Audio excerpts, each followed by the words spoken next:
Well, hello, everybody. It's your boy, Old Uncle Matty from the Working Perspectives podcast, and this is what's going on. So, originally, we were supposed to air the finals of the first ever Directors Cup. It's a battle. Steven Spielberg versus Christopher Nolan in the finals. Honestly, I'm so looking forward to this episode. You have no idea. But here's what happened.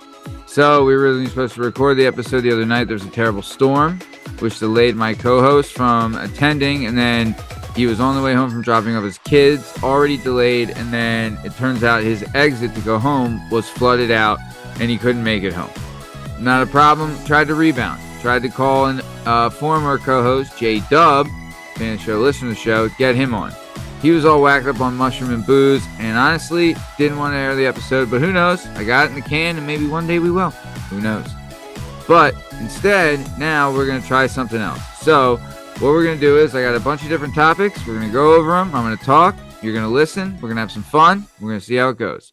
It's the first ever Matt Lavelle solo show. Solo dolo, doing it up, living it up just for you. First topic we're going over. Talking about how mornings suck when you have kids. And here's why. I have a 5-year-old, and it is legit the baton death march of battles every morning just to get this kid to brush her damn teeth. Every morning. It's a nightmare. I don't know what's the problem. I've got her a Elsa toothbrush. We have bubblegum flavored toothpaste and groovy grape mouthwash. It's like she's brushing her teeth with Big League Chew. And still, it's a battle every day to brush the teeth. And not to mention, the whole night, well, yeah, I was up feeding a 3-month-old baby, night feeding. It is brutal. He's an every 3-hour guy. He's whacking up formula and BM, that's breast milk for those, uninitiated, every 3 hours. And honestly, I'm shoving the bottle in his face until he falls the hell back to sleep, hoping I don't fall asleep and drop him at the same time. Little side note, if you don't have a rocking chair to try this, you're out of your mind. Rocking chairs save the day, always have, always will. Fan of the show, listener to the show. Then, if it were possible, I'll tell you this, though. Night feeding for adults, if that was a real thing, and I'm not talking, slanging some tea, getting your mouth on a nice hot boob. Sure, that's fun for an adult. Any day, any time, right? But for feeding-wise, it doesn't even have to be breast milk. It could be a Rice Krispie treat. It could be a gummy bear. It could be anything. Night feedings, as an adult, it's something to consider. It very much is something to consider, but who knows? So I go through a long night and an even rougher morning, right?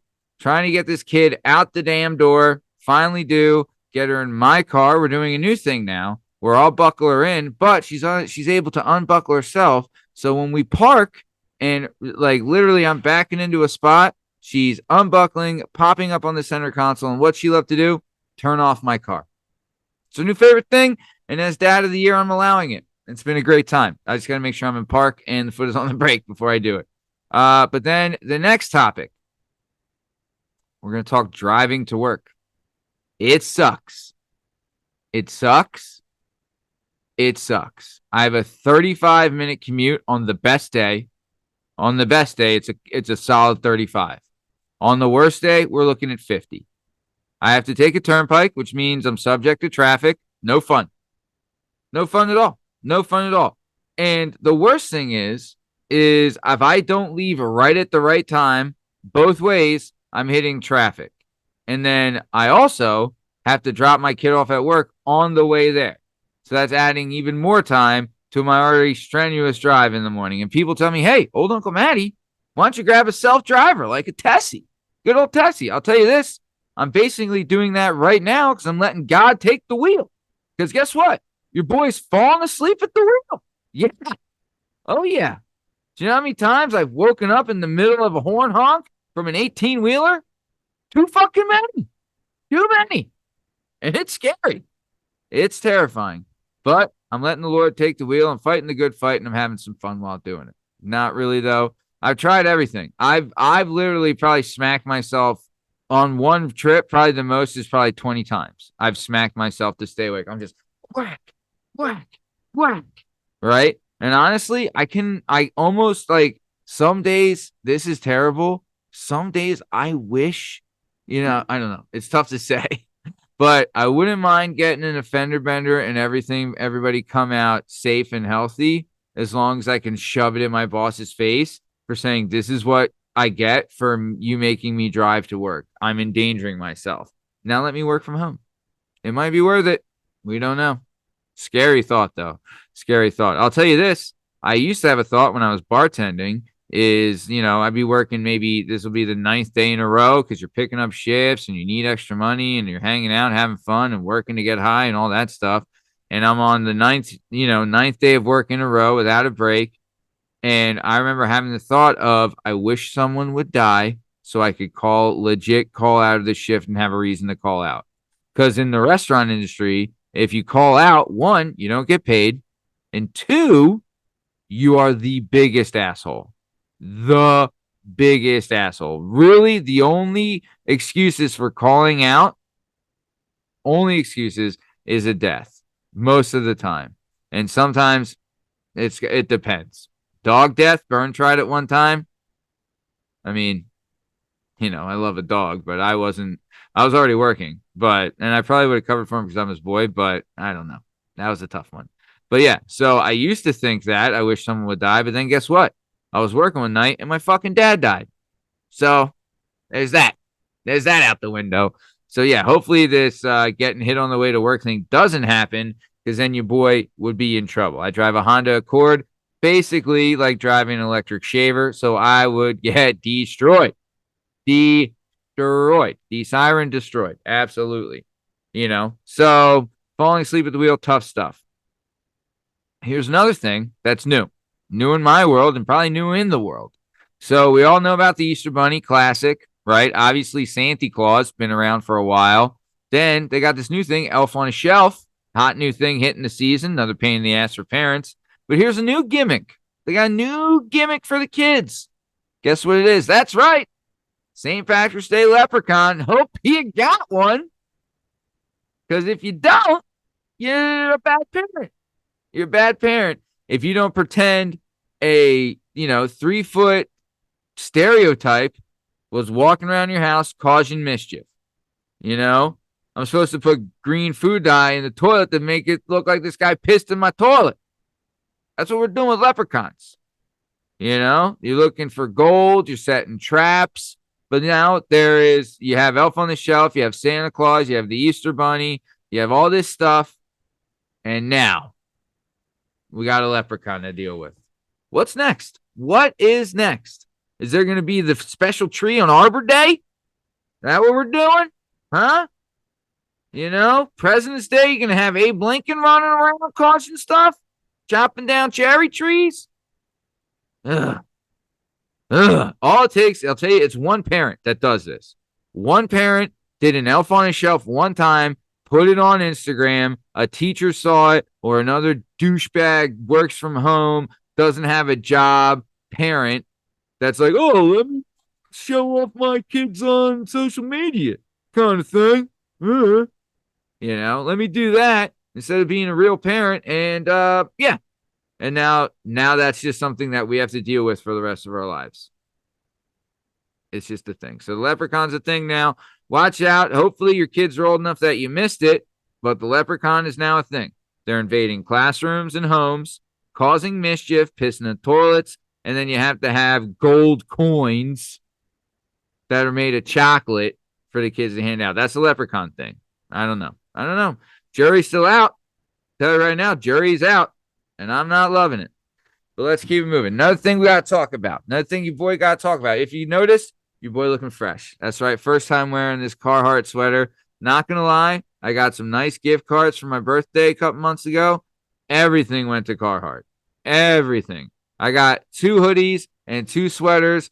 All 4 looking right. Feeling great. Shout out to Carhartt. Will you be a sponsor? Yes. Can you be a sponsor? Definitely. Should you be a sponsor? Absolutely. Absolutely. But either way, let's keep it moving. One thing I want to talk about, if you don't know this, here's the thing. The car seat. Where are we at on the car seat? Here's what we got. We got big car seat making it rough for the rest of us, for the working man. I'm a working man. This is what Big Car Seat says. Big Car Seat says that your car seat expires. That's right. Your car seat expires. I could get arrested, thrown in jail in front of my kids for an expired car seat. The year, I think it's 7 years for an expired car seat. I think I might be wrong. If you were to get in an accident, right? I totally see it. 1,000%. Could not agree more. You get in an accident, you don't know, right? You don't know. Something could have messed up the seat. Get a new seat. I get it. Even though they're fucking $100, $120 a pop, and that's for a lower end one, right? But if you don't get in an accident, there's nothing wrong with switching car seats. Because guess what? It's not just one. No. This is what they got going on. First, you have your original car seat that's for the infant, right? Which you do need. It'll face the other way. It'll face the back. And it's, it's kind of like a big helmet that you stuff a baby in, right? You can use it. It attaches to a stroller. Not a bad piece of equipment. Doesn't expire, no matter what they tell you. Doesn't expire. Fits into the car seat. There's a whole gimmick. They've made these clips now that you do, like every car comes standard. Perfect stuff, right? That's your first car seat. Then you go from there to when you flip the car seat around, it's facing the front, and then you got your first case of the NASCAR seat, right? And the NASCAR seat you're going to be in for a couple years. Because guess what? They got to be like 100-something pounds before they can get out of this thing, right? And they have to be like 11 years old. I was 6 years old sitting in the front seat of my mom and dad's Volvo station wagon, perfectly fine. Perfectly fine. Right? Perfectly fine. And I'll tell you, there were a lot more lax with drinking and driving back then. And that's the damn truth. But now you got your first car seat, right? That's the baby one. Then you move up to your first NASCAR car seat. It's whatever, it's legit. You're strapping them in like they're about to be in NASCAR. It keeps their feet up, kind of keeps them elevated. Not a bad thing. Then you go from there. Now you got your astronaut seat, right? Right? This girl is strapped in. She's got a headrest. She's got armrest. She's got cup holders. Okay? That's the third seat. Then you move on to the fourth. What's the fourth? Literally just the bottom. It is a booster seat.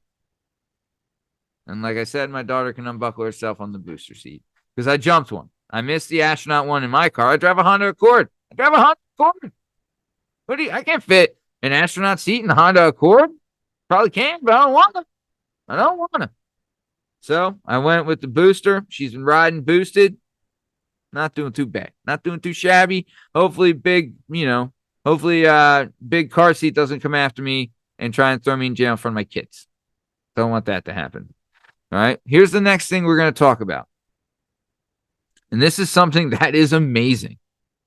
First thing we're going to talk about is European crowds. I'm not going to lie. Love WWE. Love what they're doing right now. Never been hotter. And the European crowd, I live in Philadelphia. We have the best crowd in America. Hands down. We're the loudest. We're the most involved. We get shit going. We're excited. We're having fun. But we are nothing compared to a European crowd. We are nothing. If you have a chance, John Cena cut what is called a promo in the wrestling business. And it is his first promo he cut since being a heel. Yeah. He literally turned heel at the Elimination Chamber Premium Live event, which is pay-per-view. Turned heel, then came back turned heel after he turned heel. Big, huge thing. Busted up Cody Rhodes, made him bleed all over. He's now one of The Rock's henchmen. He's turned heel. Amazing, amazing stuff. Great creative. At the press conference after Elimination Chamber, he walks out. He grabs the microphone, drops it, and walks out. He hasn't said a word since then. Then tonight, they're in Brussels, Germany, something like that. I don't know. Brussels, Germany. I don't know. Is Brussels in Germany? No, Brussels is in Belgium. I think they're in Germany. I don't know. Either way, they're somewhere there, Belgium, Germany, something like that. And Cena came out and cut a 22-minute promo and ripped the crowd apart. The whole crowd, the whole time, this crowd is incredible. It's German crowd, I believe. And they're chanting, fuck you, Cena. Shut the fuck up. Dude, it was rocking. The place is going nuts. The crowd is screaming.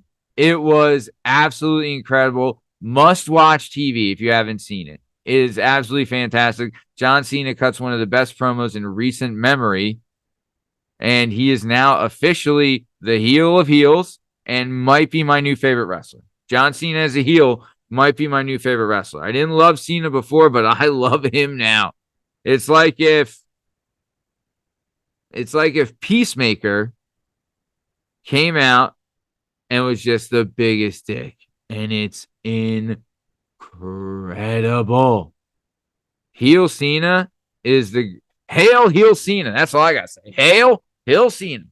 Heel Cena is the best wrestler going right now. He's absolutely incredible. Get behind him, support him, because he's going to be taking over. Great stuff. Then Cody Rhodes, I'll tell you, Cena's in the middle of his stuff. Cody Rhodes' music hits, and that place erupted. It was absolutely incredible. Absolutely incredible. I don't know if I've ever seen anything as incredible as that. I mean, I have, obviously. I'm making it dramatic, but it was awesome. Must watch. Another crazy thing we want to talk about, Mayor of Miami.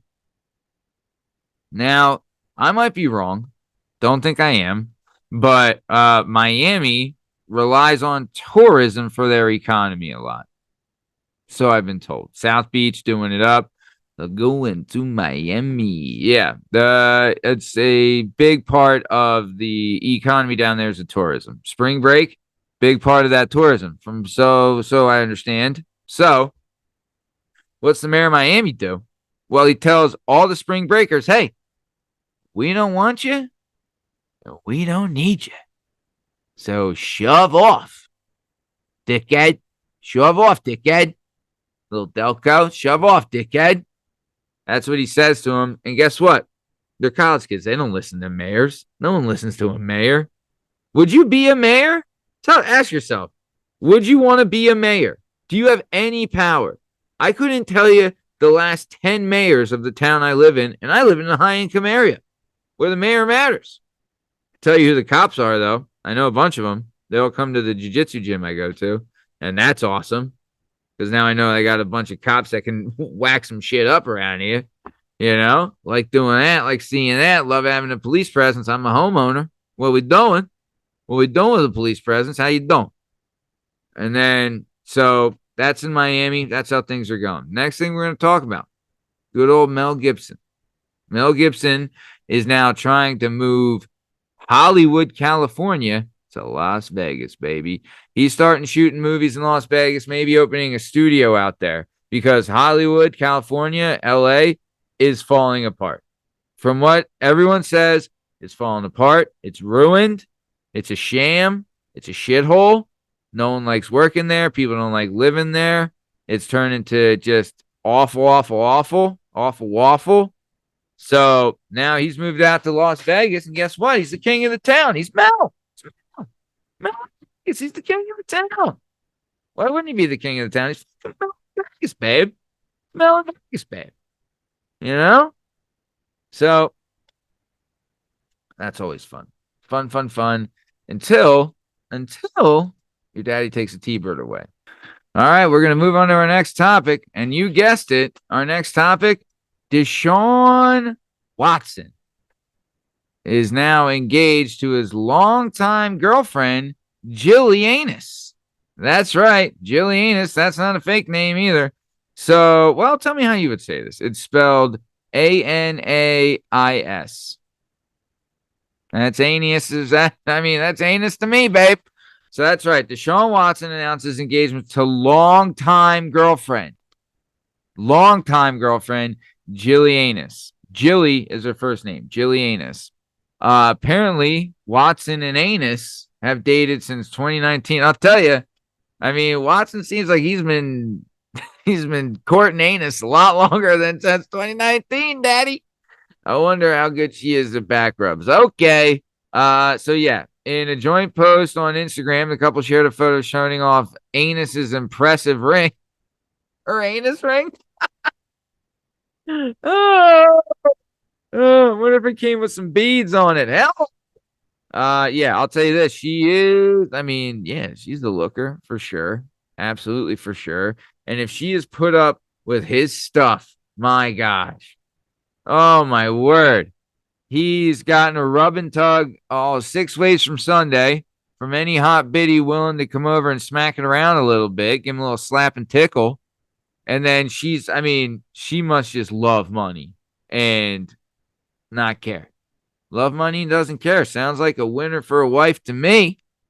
If I was looking for wives, loves money, doesn't care. I mean, yeah. She's also, more power to her. She's a rider. She stuck with him after all the rub and tugs, after all moving from Houston to Cleveland. I mean, if that, if you want to break up with somebody, moving from Houston to Cleveland, that's probably a big reason why you would. Am I right or am I right? I'm right. I'm always right. All right. Another thing, maybe the last thing we'll talk about. So I had to coach tonight. I was coaching my daughter's that's coming up. Coaching my daughter's soccer team tonight. I was coaching Brazilian Jiu-Jitsu, right? We just got back from a team tournament. The team did awesome. Placed second as a team in a nationally ranked tournament. Really did well. The kids and the adults both thrived. Really had a lot of fun. Really did a great job. Super proud of these kids. They did incredible. But yeah, coach tonight, I yell at the kids. And I'll tell you, there's been some parents that have said something, but most parents are like, yeah, yell at these fucking kids. Get them going. Keep them accountable. Look, Brazilian Jiu-Jitsu is a no-mercy sport, okay? It's a no-mercy sport, all right? You go out there to win. You go out there. There's a lot of respect involved, but there's a no-mercy sport. There's going to be a kid across the mat that's going to try and rip your face off and try and rip your kid's face off. So if I yell at them to do their damn push-ups, guess what? They need to do them because it matters. Accountability and discipline matter, all right? So if you're mad because I'm yelling at your kid, guess what? Tell me a way to do this better, please. If you know a better way that you've proven that works, that you've done, show me. I'll be so receptive. But if you've never done it before and you can't handle it, then fuck off. Fuck the fuck off. Because we're preparing these kids for basically an organized fight. That's all it is. We're throwing them out there and we're letting them try their hardest to submit each other. That's what you do. We are coming close to the top of time, right? I don't really have any more topics to go over, nor do I want to go over them. I've had fun doing this. You guys have been great. This has been, just the most fun. But where do we go from here? What do we do? How do we finish this off? So why am I doing this on my own? I don't know. Some unforeseen complications got in the way of, my co-host showing up. Then I asked J-Dub to do it. He was all whacked up on mushrooms and was honestly just the biggest douche. And I didn't want to deal with him. So we recorded, but I don't want to air it. And maybe I just wanted to try something myself. Let me know what you think. This is 438 of these that we've done. This is the first time I've ever gone solo in 438 shows. Let me know what you think. Let me know how you like it. Let me know how I can improve. Let me know if you want to stick around. Let me know if you don't want to. Just let me know. But 438 of these is the first time I've gone solo dolo. So it just shows you what we're doing. We will be back with the finals of the Directors Cup next Tuesday. We have to do that. God willing, we can do that. It's going to be a big one. I'll tell you it's Spielberg versus Christopher Nolan. I won't tell you the movies though. But next week, we'll definitely be back with the finals of the Directors Cup, so help me God. And then also we have our show on Friday. This Friday, we're planning on airing an interview. Back at it with an interview. Not so much an interview. We plan on having a guest on the Retorted Show this Friday. The returning guest, Ryan Rex. He's the author of American Dysfunction. He's got a new book coming out. Honestly, great dude, great time. Super excited to have him on. And super excited to get this going. I don't know where we go from here. I don't know how the singles thing's going to work. I don't know how I'm going to make this work. I don't know how I'm going to survive. I'm going to try. I'm going to do my best. And I will always just give you all I got, guys. That's all I can do. I can always just give you all I got. Hope you enjoyed this. But speaking of enjoying this episode, this has been another episode of the Working Perspectives Podcast presents Ask AI. I'm Matt Lavelle. I'm not accompanied by anyone tonight, I'm by myself. But in case you're wondering, you can find all our stuff and all our content on all podcast platforms and YouTube at Work Perspectives Podcast. You can also on Instagram at Work Perspectives Podcast. Join us on Twitter and TikTok at WorkingPPod. And if you'd like to be a guest on the show, please email us at workperspectives@gmail.com. And please like and subscribe. And we'll keep, so you can keep checking out our stuff. We love you. You guys are the greatest. Thanks. See you.